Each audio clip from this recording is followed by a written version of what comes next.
Incontinence can be a physical issue as a woman ages. So how common is this and how can it be resolved? Let's talk with Dr. Robert Chan, a urologist at MarinHealth Urology, a UCSF Health Clinic. This is the Healing Podcast brought to you by MarinHealth. I'm Bill Klaproth. Dr. Chan, thank you so much for your time. It is great to talk with you. So before we get into our topic about women and incontinence, can you please give us a bit of background on yourself and your credentials? Thanks for having me, Bill. My background is I'm a fellowship-trained urologist practicing here in Marin County at MarinHealth, a UCSF Health Clinic. I specialize in urology, urinary incontinence, and pelvic floor reconstruction. So the fact is, we all experience physical changes as we age. And for women, that can include incontinence. Is that right, Dr. Chan? Yes, that's correct. It's one of those unfortunate things that happens as people get older and as their bodies change. So then do we know what causes this in women primarily over 40 years of age? And some women may think, gosh, it's only me, but really, it happens to a lot of women. So how common is this? It's a pretty common symptom. They did a study at Michigan about 2 years ago where they asked women if they had any experience with leakage of urine the past year, and almost half of them reported that they had an episode of it. As you know, women undergo menopause usually around age 50. And so some of those hormonal changes can lead to atrophy of some of the vaginal tissues and the pelvic floor tissues. The other thing is that also by this time in their 40s and 50s, a lot of women have had a child and they've had the trauma of having either a vaginal delivery or having a uterus that's really large.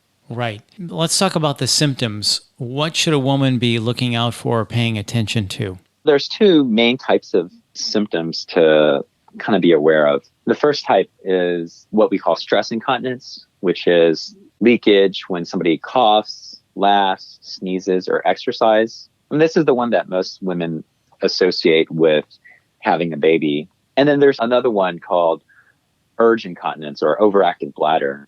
This is the type of symptoms where they have like a strong urge to go to the bathroom and sometimes they can't make it.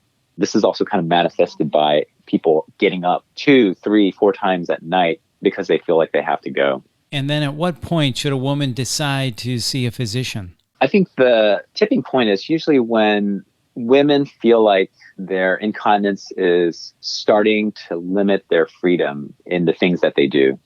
I have patients who, because they have to go to the bathroom so often, don't leave the house because they don't know where they're going to be able to find a bathroom in public, especially, during the pandemic. And then also have some other women who have stopped exercising because they have some leakage whenever they exercise. And so they've kind of cut out that part of their life.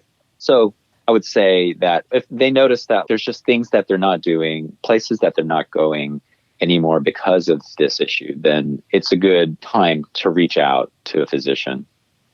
Yeah, I mean, that really does impact the quality of your life. You mentioned women not leaving the house or they've stopped exercising. This must cause active, otherwise healthy women a lot of added stress and worry. Is that right? Yeah, I think just because it's also such an embarrassing and sometimes shameful experience for them that they don't really want to kind of talk about with other people.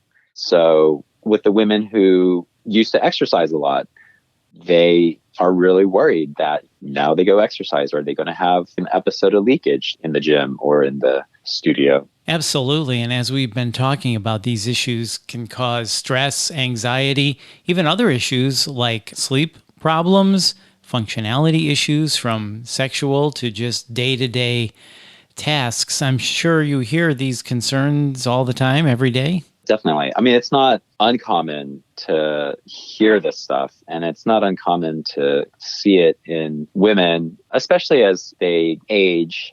I think the things that can really impact quality of life are having to wear a pad throughout the day just to make sure that there's no accidents, or getting up multiple times a night and just not getting very good sleep.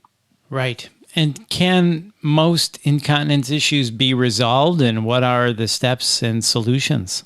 Fortunately, most of these incontinence symptoms can be taken care of. We usually break it down into the type of incontinence that they have in terms of how we approach treating it.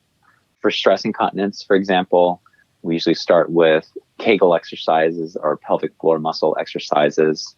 These can often help. Sometimes if they don't, we move on to the next thing, a quick outpatient surgery where we put a sling in underneath the urethra to help compress it. Usually this is like 90 to 95% successful, and the recovery on this is fairly quick.